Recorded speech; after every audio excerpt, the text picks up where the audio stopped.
Hi, welcome everybody to our webinar. We're here with Mike Felch, and he's doing a webinar on the Lost Underground.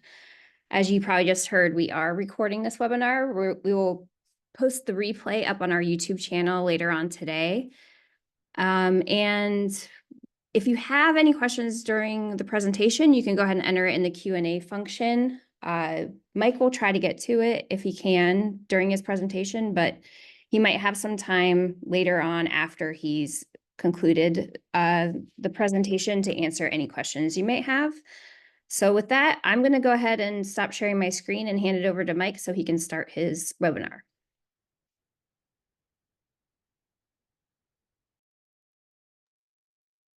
All right, good deal. Well, thank you. So this presentation is about the Lost Underground. So what we're talking about today is we're going to kind of do a deep dive into the 1980s, the 90s, and the early 2000s, and how it helped transform what we know as the cybersecurity industry today. We're going to start a little bit in the late 70s, technically. The 70s and 80s are going to be somewhat overlapped, and there's actually going to be some overlap between the different eras as we're talking about it, primarily because this presentation is going to be a reflection of kind of my experience in growing up in this environment. And so what we're going to do is we're going to explore some of the landscape of this time period as it relates to the technical hacking kind of perspective, and kind of helped understand how it shaped the technology, the culture, and kind of the ethics. And so we're going to look at this. There's going to be an ideological divide here as we're going through this. We're going to see some of the white hat and black hat perspectives, and then also maybe a little bit of the gray in between there, and kind of how those influences kind of rolled us into the practices that we have. And so within that, there is some technical components here that we'll talk about here, but just kind of give you a deep dive into something that's not super talked about a lot of times. And so with that, just kind of a little bit about me. As mentioned earlier, my name is Mike Felch. I'm a principal security consultant on the targeted ops red team here at Trusted Sec. I go by You Stay Ready, so you can find me on X at You Stay Ready. I've been in offensive security. I kind of got my start in offensive security with bulletin board system backdoors. This was in the kind of mid 90s, I would say. And I got my first taste of exploitation really with a vulnerability called CGI bin PHF, which was a remote code execution in a web application that was pretty prevalent in the early days of Apache. Apache, a lot of them had it enabled by default. And so it was just kind of my first taste into it. And it really fired me up for more of that.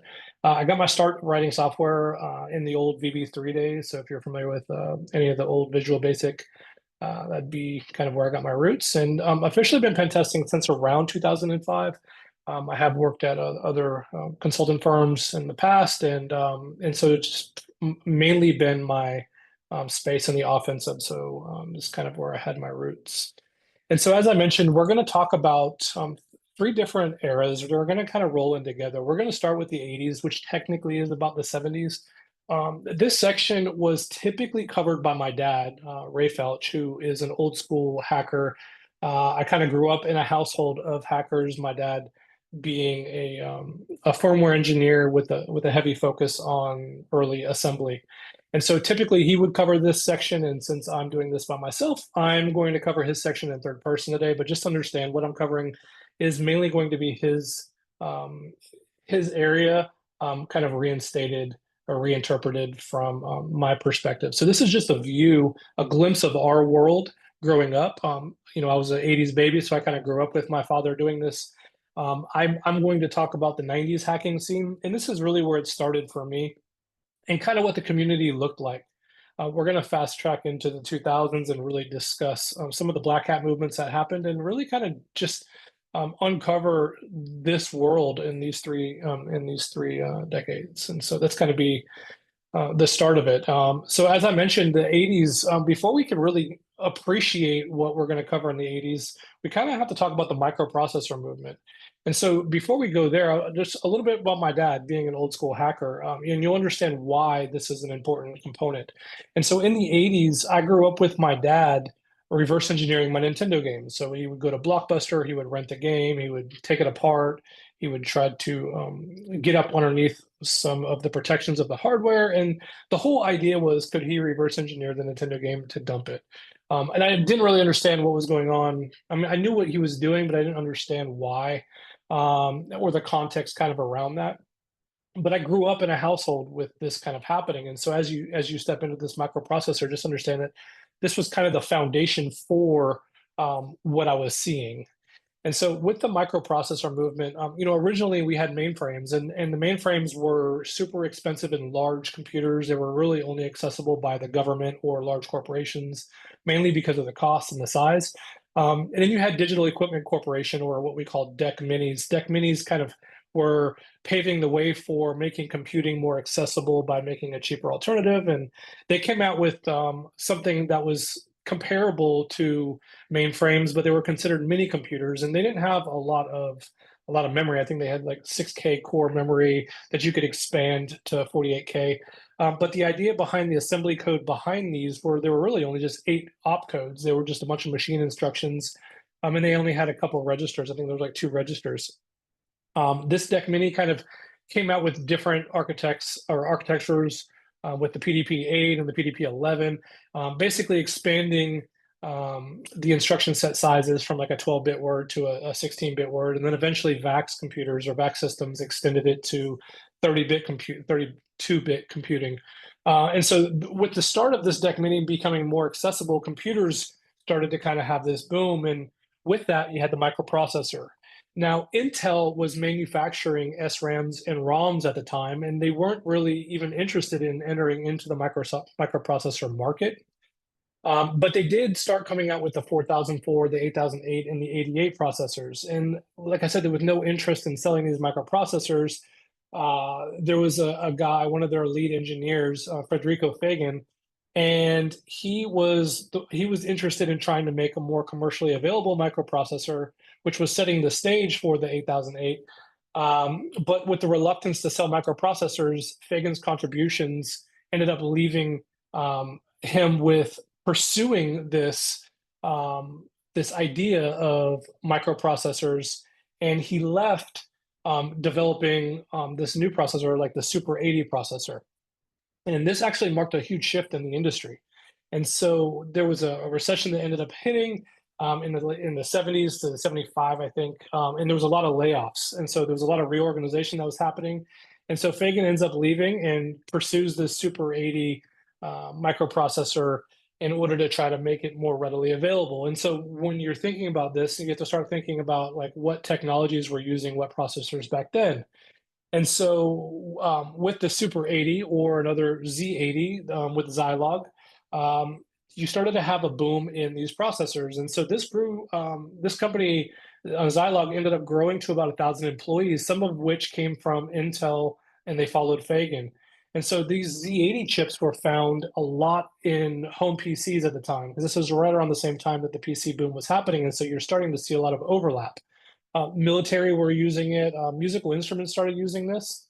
And then also coin-operated arcade games. And so it basically found this acceptance in the world market. You started seeing all these other companies like NEC, Toshiba, Sharp, Hitachi, all of these starting to boom in this microprocessor.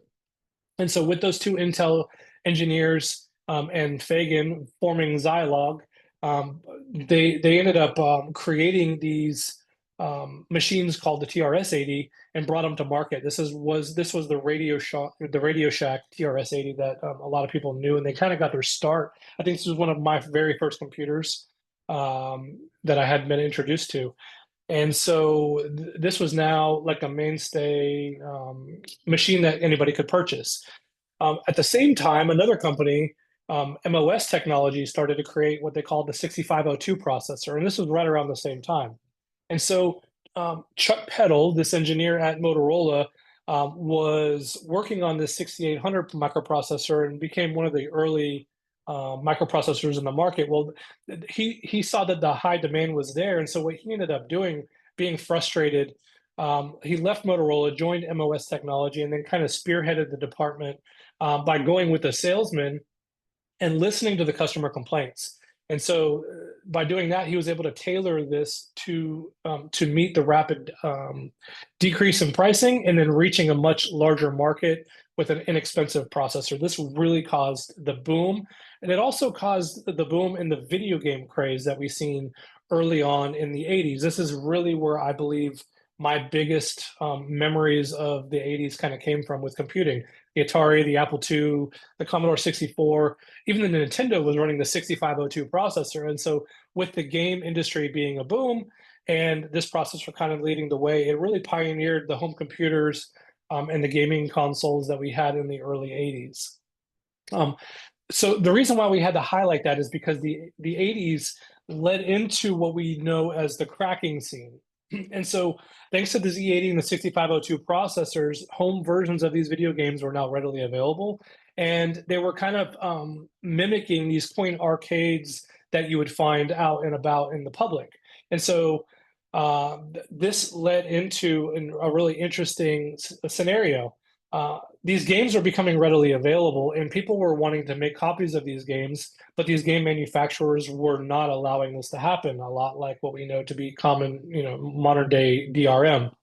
And so the TRS-80, let's talk about that a little bit because this is going to kind of roll into my dad and what I was explaining about my dad's kind of initial interest in this. The Z80 microprocessor had a lot of games that were becoming available, but they were super poor quality graphics because of the monochrome monitor. And so because they only had a like white color on black background, they made for just kind of like really poor games. But you could expand with there was an expansion interface that you could add more memory to, and you could also add floppy drives. And so this kind of created this opportunity for assembly language programming. And so my dad and his cousin Dona, started writing games. And so they were writing like their first game, what they wrote was called Sonar, which is a lot similar to a game that was in an arcade at the same time. They also created a game called The Great Wall, and which was just a mimic of like this game called Breakout in the arcade.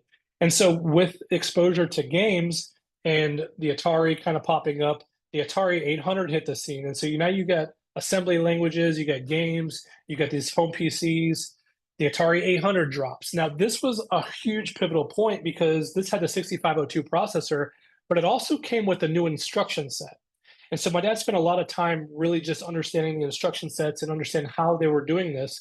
But the thing about the Atari 800, which was interesting, was the Atari had an assembler cartridge and it was an assembler editor cartridge. And so what you could do was it allowed you to write, assemble, and edit machine code, which would directly write onto the Atari 800. And with the built-in editor, he was able to kind of look at some of the human readable assembly language code in some of the machine code to understand how Atari 8-bit computers were working. Now, this specific cartridge was useful for developers or hobbyists, but it also opened up this opportunity for being able to look at games as they were being distributed and start doing something with them. At the same time, with these computers being at home, bulletin boards became a thing.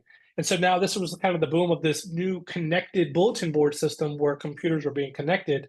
And they had modems, which was like 110 baud. Or if you had money at the time and you could afford like a Hayes smart modem, you could get the 300 baud. And so these bulletin boards were enabling the sharing of information, the sharing of communicating and chatting and sharing files.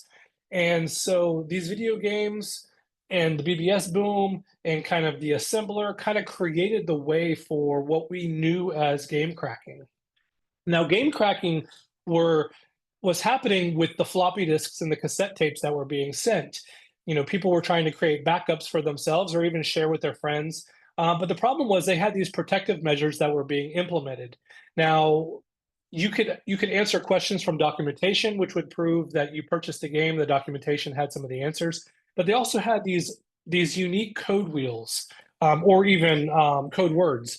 These code wheels were basically sequences of characters or symbols that the user would need to input. It had a little window on there. So the game would prompt you to turn the wheel to a specific character, and then you'd have to enter in whatever data was kind of being provided in that way. And this would tell the game that you had the code wheel. The code wheel would answer the questions and it would give you the ability to enter into the game and play the game. But they also had other unique kind of mitigations for some of the game cracking and the backups that were being generated. They also had this thing called a happy drive. And so the sectors that were on these disks that were being distributed on the floppy drives could be cloned to a happy drive. But the game itself would have a bad sector if you purchased it from the store. And this was an intentional thing. This was like a protection where it would have this built-in bad sector that when the game would be read by the console, it would check for that bad sector. And if it was present, then the game would load. If the bad sector was not present, then it would read.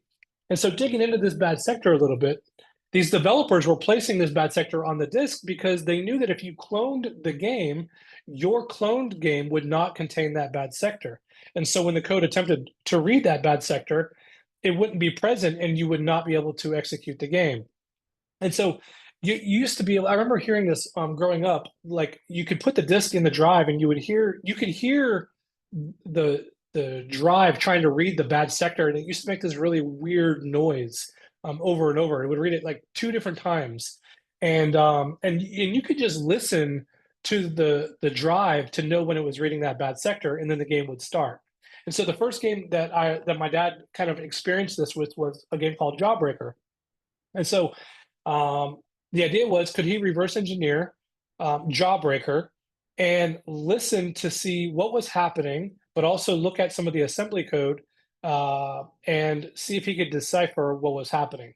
And so what they did was they determined that this copy protection method was in place. They loaded the software into memory, and they started looking for doing your traditional reconnaissance, what we would know to be a reconnaissance in that modern day.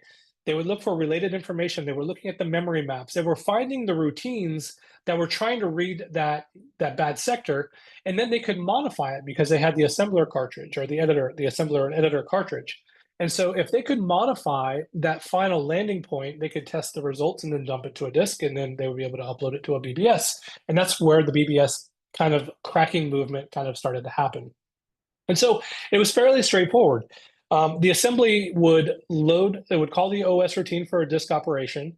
It would load A with an input output status register.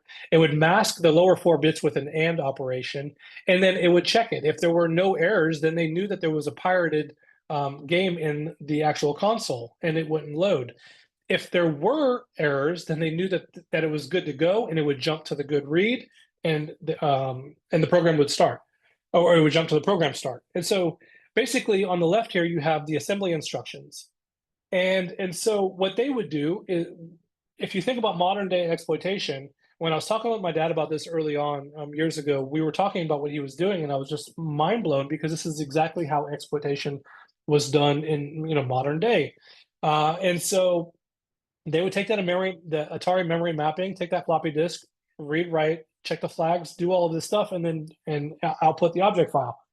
And it was kind of cool. And so they modified the routine, used no ops. So the early operation or instruction sets also contained no operation.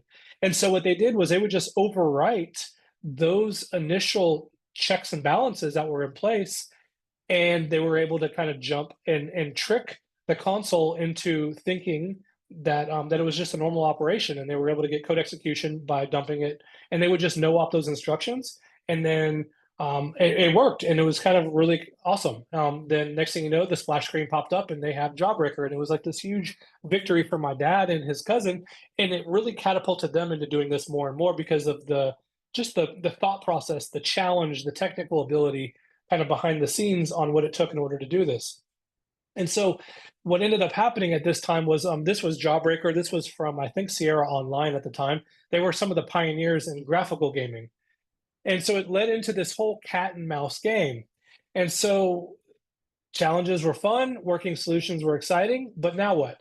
Well, the game consoles and these game designers went back and they created something new. They had to remediate some of the ability for people to no-op the instructions in the games and write to them. And so they created a checksum. Now, to combat the modified code using NOPs, Sierra protected theirs using a checksum. And the idea was the game developer would calculate a checksum based on the bad sector function reads and ensure that the opcodes that were in there created the sum total of those would create the checksum. If the checksum was wrong, they knew that the game console or the game was modified, even though the no ops instructions were there, the game instructions were modified because the checksum wasn't valid anymore. And so all they had to do was check the checksum and it could be verified whether or not it was a legit one or not. And so in the same sense on the left, you'll have the instruction set. If you sum those up, you get 6E. And so all the developer had to do was check that checksum to determine whether or not 6E was in that position. And if that checksum was valid, the game would start. And if it wasn't, they knew that it was an illegal game. And so the idea behind this one was that the developer knows that checksum. And so if you could use an LDA load address with the bad sector for a valid version, then you could trick that checksum. So you had to calculate it.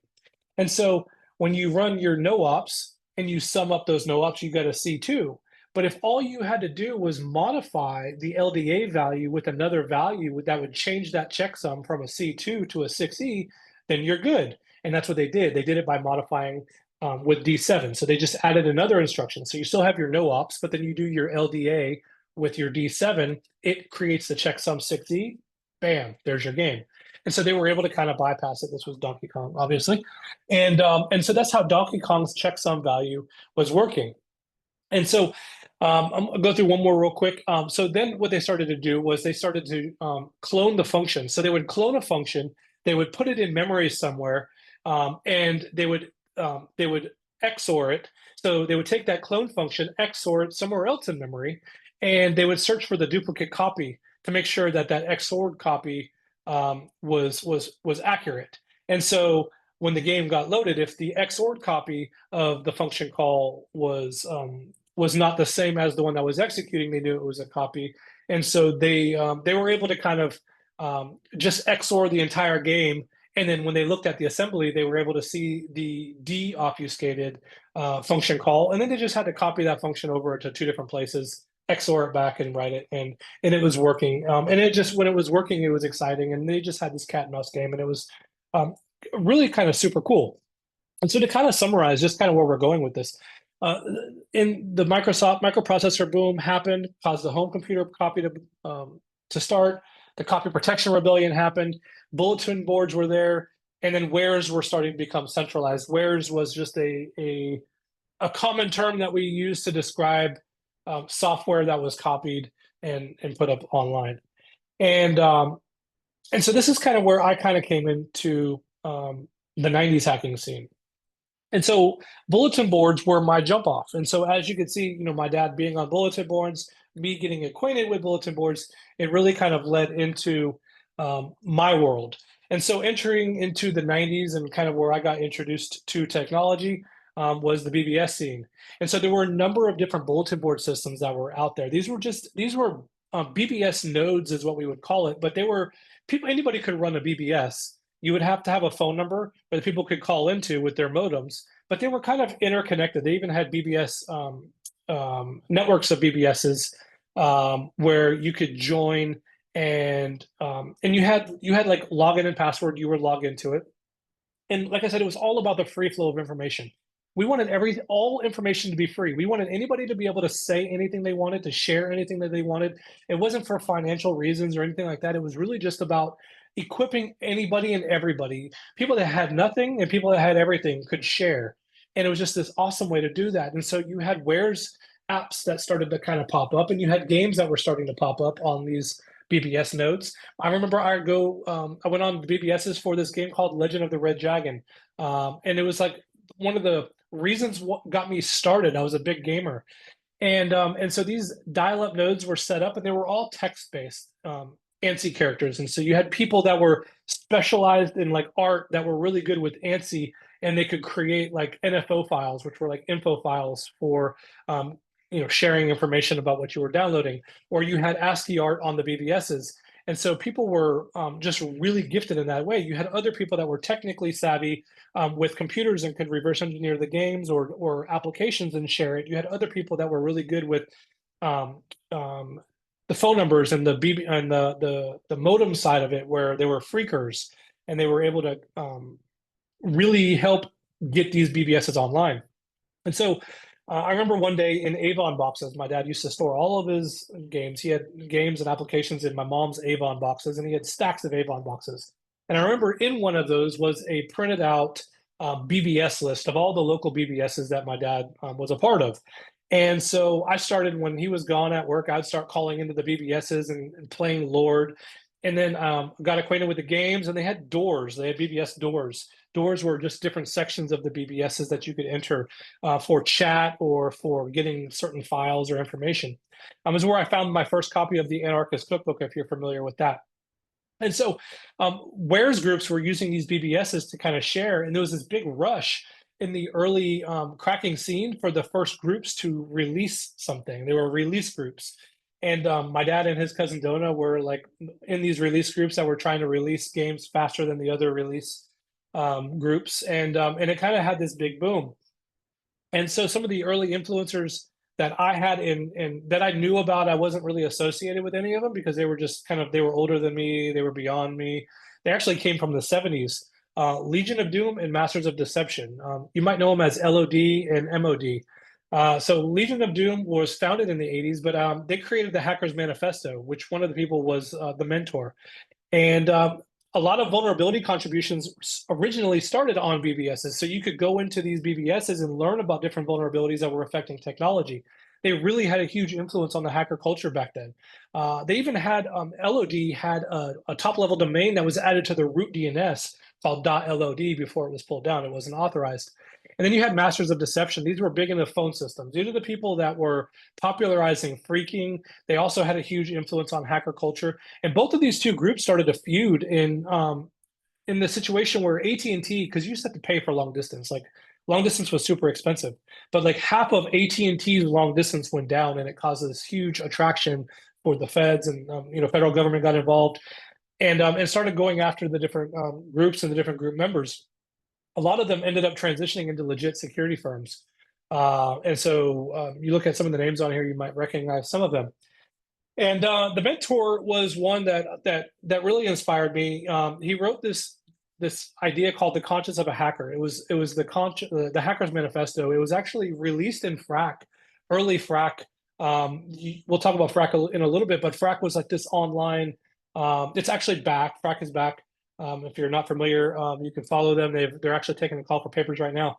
But Frack was this online e-zine where they would release super technical e-zines where it would teach, and so they covered the conscience of a hacker, and it was really just all about the no restrictions of information, free flow, challenge authority, challenge the rules, challenge the systems. Don't say that it's secure, challenge that it's secure. And it was built on a code of ethics, but it was an individual's code of ethics. It wasn't me telling you what your code of ethics need to be.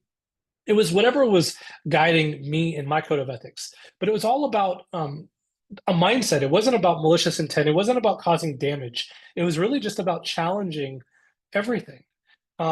And so it was released in the 80s, but it did have years of influence. So I know I'm talking about the 90s here, but I'm talking about it from my perspective because this was super motivating for me in the early 90s. And that's when I got exposure to it well after it was released. You also had phreaking boxes. So phreaking was telephone hacking. And so you had a number of these different boxes.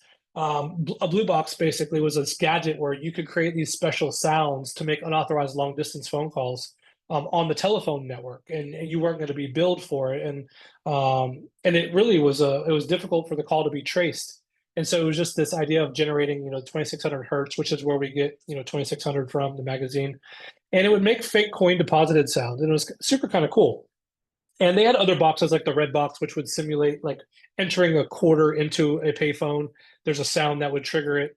They had beige boxes, which were like wiretapping devices or for call spoofing, and lots of other stuff. Full disclosure here, my dad actually, while he was doing BBSs and game cracking, he worked at one of the most largest payphone companies at the time called Protel. So he wrote like the first smart payphone. He wrote some of the smart card payphones, but he was also creating the security controls in payphones, which would stop blue boxes and some of the, not blue boxes, the red boxes and some of the anti-stuffing devices, because they used to stuff paper and stuff in the payphones.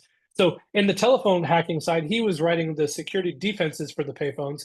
On the computer side, he was reverse engineering and writing firmware. So it was just kind of this crazy world that I grew up in with payphones everywhere. And so BBSs, kind of, we talked about them briefly, but BBSs were about hacking, freaking, viruses, cracking, and anarchy. It was kind of what it was. It was this term that everybody used, HPVCA, and that's kind of what they were built on, sharing information on. So the freaking scene was heavy. The hacking scene was live. These groups were kind of popping up. But this is where I really got introduced to hacking BBSs. So some of the BBS developers were adding backdoors into the BBS software. And so the Renegade BBS, for instance, you could enter, if you go into the expert mode of this Renegade BBS, you could push I 100 times and it would drop you into the sysop menu. The sysop menu is what we know to be the root account of the BBS. And so you'd basically get system level or root level access over the BBS.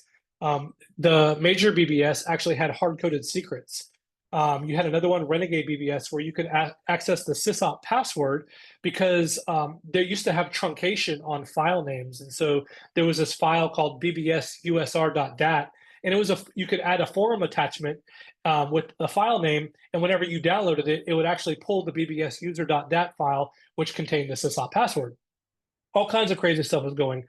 This also started to kind of spur up the Trojan and virus distribution from back in the day when viruses started to become more prevalent, or a Trojan horse became more prevalent. They were distributing them across BBSs. The other side of it is you could evade attempting to compromise an account of a sysop or another user on a BBS by trying to brute force authenticate the accounts. And if you tried with 2 attempts and then you drop your carrier on your modem and then re-enabled it and tried it again, you could bypass and evade a lot of the brute force lockouts and detection capabilities that the BBS has had. BBS has also had this local sysop meeting.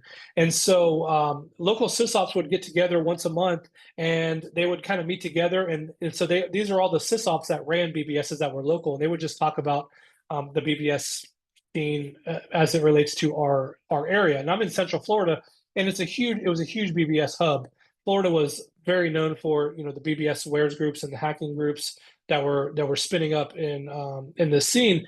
And so me and a friend of mine that I grew up with, we would go to the BBS sysop meetings. Now, bear in mind, I'm super young, like I'm in middle school, barely getting into high school, and so these guys are older, and so they would bring their big old bulky computers and set them up at an IHOP that had the whole back room kind of set up, and I would just watch. I didn't know anybody. We would just go there and hang out with them, but we were watching like them, and we'd crowd surf, and we were just having fun. We weren't doing any malicious stuff. We were just having fun.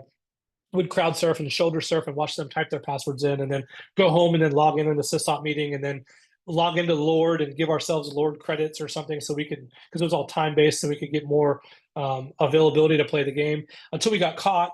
And it was very easy to get banned across all nodes, all the BBS nodes. So I recommend don't doing that if you don't want your father banned across every BBS node in Central Florida. Horrible idea. This really moved into AOL. So I'm going to briefly skim over this because for the sake of time. But AOL was the first real big boom in dial-up. I wasn't really big into AOL. I was in the BBSs, and then I actually had something called ISDN because of my dad. So I kind of skipped over the whole dial-up AOL world. It was kind of like it was kind of frowned upon at the time, just because it was really just a bunch of people that were annoying, a lot of scrollers and punters, and it was just chaos. So I didn't really like it. But full disclosure, I worked at AOL a little while later. When I got old enough to work, I was working at AOL on their retention side. And so I skipped to AOL side, but they also had this thing called Catwatch. Catwatch was like AOL's blue team. And so AOL had blue teams where they had these things called overhead accounts, and they had pretty much full access over AOL. So they had the ability to look into people's accounts, reset passwords, authorize or not authorize, kick people out of certain chat rooms. And then they had this software called Merlin. Now, the software called Merlin are what the overhead account employees would use to log into AOL and to be able to kind of regulate and to kind of keep control, but also to answer questions and help support. And so AOL Japan was one of the first to kind of get popped, AOL Japan's webmail had an auth bypass, and it led to people's accounts getting compromised. You also had people that was starting to create Visual Basic applications. My first exposure to VB3 was writing in AOL, what we called prog, for a friend of mine that was heavy into AOL.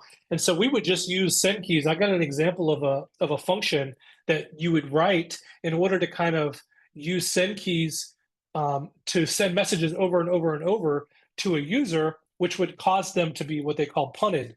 And because AOL was incapable of handling that mass amount of messages, it would take them offline. And so progs were being distributed. It was just kind of this crazy AOL world. And so on the left, I got an example. This is Merlin. It's technically Pega Reach, but Merlin was how they used to navigate AOL. This is like a real screenshot of Pega,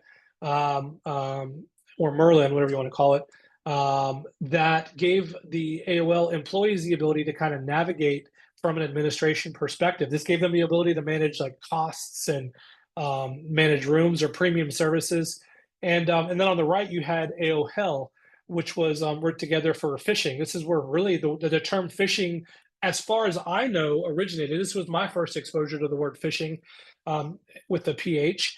And it was this idea that you could phish a user for their username and password and log in their account. It was also for room busting. So you could, if the room was full and you wanted to join the chat room, you could use this program and it would try to join it over and over and over until someone left. As soon as they left, it would automatically join. And so this was AOL 95. So this just kind of gives you the idea of this is my first. If you know that there's a earlier term, feel free to shout it out. But that's as far as I know. This is also where fake credit card generators were happening, where credit card theft was starting to happen. AOL was that tool. And so, and this kind of led into the internet. This is where I kind of jumped over. I told you I didn't go through the AOL phase. I went straight into the internet. So I got involved with ISDN 128K. IRC was a place for people to join channels. You had nicknames, you had different personas. Nobody went by their real name. Everybody had different nicknames. You had scripts and the same kind of automation where you could kind of automate your functions and take over servers and send files to and from. You had IRC nuking, where you could send disconnect ICMP unreachable packets to people with spoof the source and then kick them offline because the server would disconnect their TCP connection. But the problem was it was a really toxic culture. At this point, I mean, there was so much gatekeeping. They were gatekeeping to the point where they were basing it on what country you came from. So if you came from a certain country, then you weren't even hanging out with anybody. It was based on everything you can imagine. So much division, so much public shaming, so much humiliation. It was ridiculous. If you look back through some of the old e-zines and some of the stuff that was going back then, you'll see this is where I think the term elite came from, or 31337 or 1337. I think we use it so casually now, but it actually has its roots in the idea of shaming someone for being a script kiddie, not knowing how a script worked, not knowing that they couldn't do it on their own. They were just using someone else's tools, but it was just a way to kind of make it difficult for people to fit in. And everybody was hiding behind personas, so they were dropping docs as where that emerged. And so that kind of came from there. And IRC became a battleground. Groups were coming together, groups were spinning up, they were creating teleconferences, they were defacing websites, they were creating exploits, but the exploits were for basically causing chaos. It was also where XCC was this idea where IRC could be used to share wares. And so you had people that were just battling, trying to take over channels, and you had taking away their operations, their ops, so that they could take over and cause net splits. And they were using proxies back then. They were called Wingate proxies, but you could like spoof your IP address, join a channel, get auto-operated, auto-op, take over the channel by de-opping everybody, kicking them and banning them. And it was just this huge war that kind of broke out. There were a lot of places where people were trying to, this is where kind of Frack and Pound Hack was like a channel where people were trying to join and take over. They wanted to take over these IRC operators, which ran the servers. So you had this huge undernet takeover, for instance, where people would take over, they would hack an IRC operator's O-line, cause a mass ban across the server. It was crazy. But these groups started to emerge, and I wanted to kind of highlight this real quick because I know I don't want to breeze through this too quick, but this is really where a lot of these groups, these black hat groups, really started. And so you had white hat and black hat groups that were starting to pop up. So I only was on mainly on Undernet and FNet. Those are the two. I was on a few other like private IRC networks, but Undernet and FNet were my two primaries. On FNet, I was in like Pound Hack and Pound Frack and some of the other groups that were on there.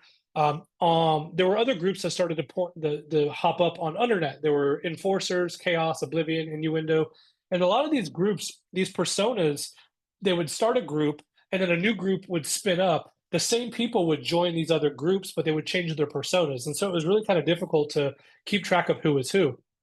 And and then you had other groups that were starting to spin up where they were focused on Black Hat. They were focused on creating tools for takeovers, for nuking, which are basically denial of service, and then distributed denial of service. This is really where I believe the term DDoS came from. You used to be able to spoof certain IP addresses to send lots of packets to a destination. They had apps that they would create like Pepsi and WinNuke and all of these different applications to cause chaos. You had these other groups that started to spin up Global Hell and Millworm. Now, Millworm, a lot of people know Millworm as like the exploit hub, but this was kind of prior to exploit the exploits that came out on millworm.org. There was a group called Millworm. And so Global Hell and Millworm started to feud, and these groups started to wage war against each other and started defacing high-profile websites. And so because of that, they started taking over Undernet, started doing some mass takeovers, and you had other groups that were starting to pop up as well. And we'll talk about those in a little bit, but Undernet takeover I kind of just talked about, but this was my introduction into reverse engineering, vulnerability research, and exploit development. Now, I mentioned on Pound Hack or Pound Frack on FNet, not to be confused with Frack the magazine. They're actually two totally different things. And so Pound Frack on IRC was more like calling and throwing shade on the Frack e-zine by creating this idea, Frack High Council. So it's a little bit blurry. But Pound Frack on IRC was a chat room for Frack. There was groups of people that started to spin up called Frack High Council, which was PHC, not to be confused with the Frack zine. But then Frack the zine came out, which was popularized. So you had like it was like I said, it was super chaotic. It was super confusing. But you had these different groups coming up, and they were starting to release information about full disclosure and just dropping what new came out to be full disclosure easy on BugTrack. BugTrack being the same BugTrack that Nmap came from. But these zines were dropping like smashing the stack, so like stack overflows, or talking about the different memory corruption vulnerabilities that were not readily available because we didn't have YouTube back then. And so it was discussing being able to use kernel debuggers, using VB disassemblers, or generating keygens. And so they created these very technical ASCII articles, putting them in Frack, and then they would release them on this regular scheduled release cycle. This is where it kind of came from for me, being able to learn reverse engineering, learning vulnerability research, because we didn't have people teaching us. We had to learn from kind of text. So it was super cool time to live.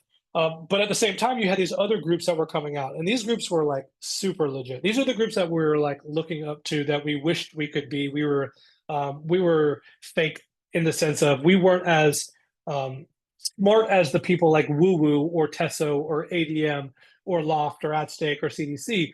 I hung out with some of the people from some of these groups, but I wasn't like associated with them personally because I just wasn't smart enough. I just wasn't on their inside. And these guys they were just really good, legit people. ADM they were from France. They were like this French group.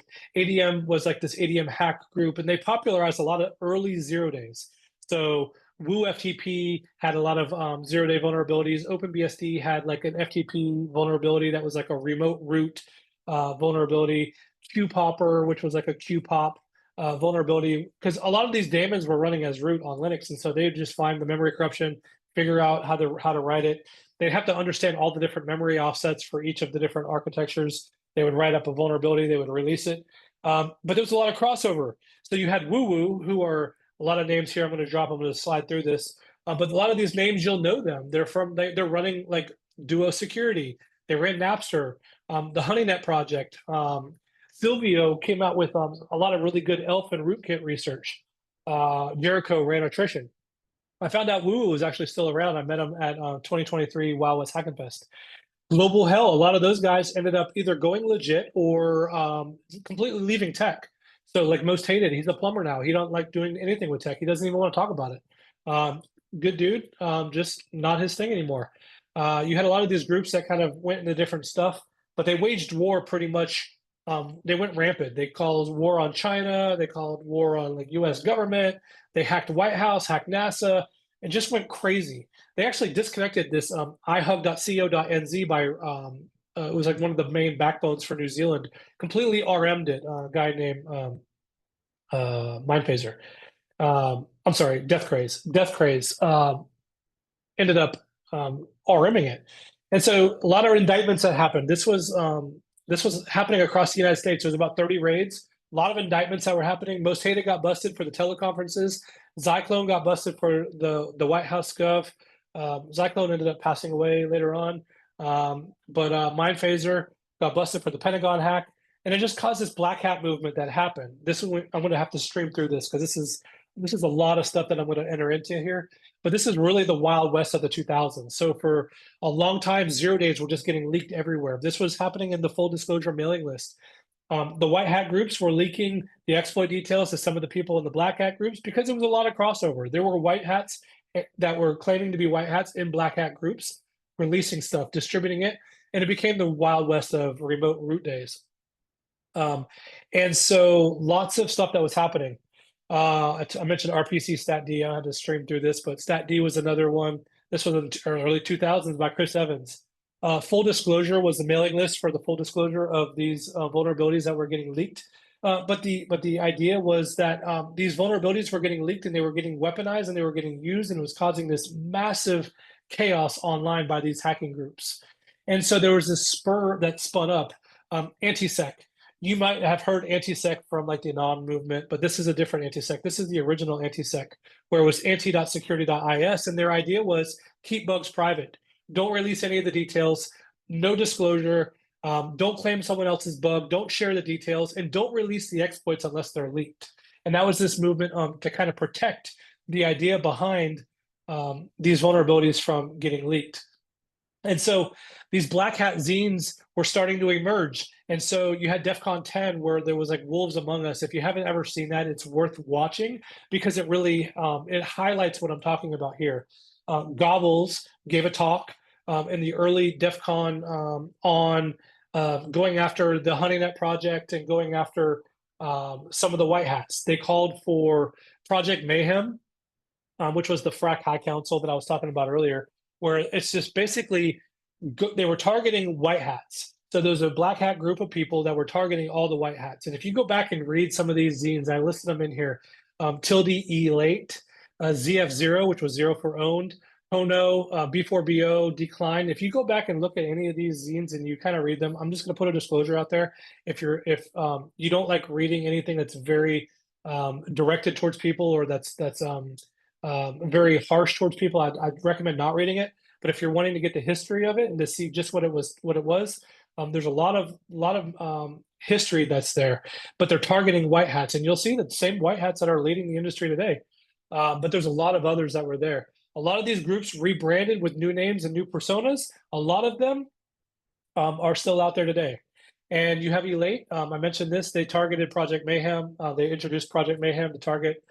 They were literally compromising emails, mail spools, and log files of servers and dropping them publicly to troll and easing. And so you can literally read emails of these white hat hackers in there. They released everything. They were backdooring code repositories on like Subversion, backdooring IRC daemons where people were running IRC servers.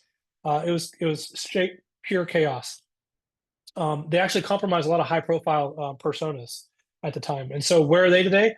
A lot of the black hats matured. So a lot of them, once you start getting a family and you start getting a career, they start maturing. They ended up leading notable companies. They started companies. Some of the companies were really, really large, and they ended up selling those companies and becoming very high level, C-level executives at very strong security companies. I'm not going to name names just because I don't think it's going to do anybody justice, but it's a lot of history here. Some went to prison. Some left tech altogether. A lot of them died. I mentioned a couple of them here: Evil Rabbi, Ben Z. Some started some pen testing. Some started sysadmining. Most don't want to talk about it, and they don't want to talk about it because it's a very embarrassing culture. Um, why am I talking about this? Why am I bringing all of this up? Why is all this important to remember? I think it's super important to remember because we need to know how we've grown. We have a super strong InfoSec community that's here now. We have mentorships and internships that exist across the board. We welcome everybody. Research is shared. It's always out there. Tools are open sourced. There's meetups on every city. There's conferences in every country. We're family friendly. I bring my entire family to these conferences. Everybody values different gifts and talents. There is no everybody knows everything back then. Like it is, like it's not like that today. We have gifts and talents. Some of us specialize. Why is that important? Because it's how we're losing that I wanted to talk about. We no longer challenge the status quo. We're told what to think. We're told what to believe. We're told how we're supposed to act. We allow the most stupid division to divide us in every way possible. The loudest voice, the person with the biggest platform, dictates our direction. So you don't have to go far to look to see some of the voices that are in our community drive and dictate the direction that everybody takes by being vocally divisive. And if you're on the wrong side, it leads to community bullying. We're right back into where we used to be. If you're not a part of it, then you're bullied by it. We no longer cherish our uniqueness. And it drives me crazy. It hurts me so much to see this happening. What do we need to do to fix this? We need to start welcoming everybody. Quit judging based on opposing beliefs. We need to lift everyone up. Your character could change someone's life. Let's show some grace. We aren't the sum total of our past mistakes, and we're surely not the sum total of our current mistakes. Love everyone. Don't let them divide us. And you know who the them is to you. I know who the them is to me. Everybody has a them, and everybody wants them to divide us. We need to stop doing that. But the biggest, we need to continue to challenge the status quo. And so with that, I'm up for time. And so I'm going to leave the question up there. There's only one question that I've seen in there. I'll answer it real quick. I don't think we really have a lot of time for questions. Did I ever use Captain Crunch whistle to freak? I think everybody in that time had the Captain Crunch whistle. Freaking was not my thing. It was kind of my dad's and kind of some of the people that I was around. I was interested in the box building because I'm like a hardware geek at heart, but I never actually used the whistle to do any of that. I had a lineman handset. I don't know if that helps, but that's all I really had. So with that, I'll leave the questions. If you want to ask me something direct, feel free to reach out to me on Twitter or on X, whatever it's called nowadays, at You Stay Ready, and I'll answer your questions.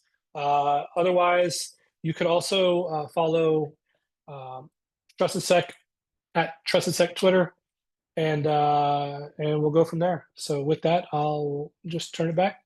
Good deal. That's all we got.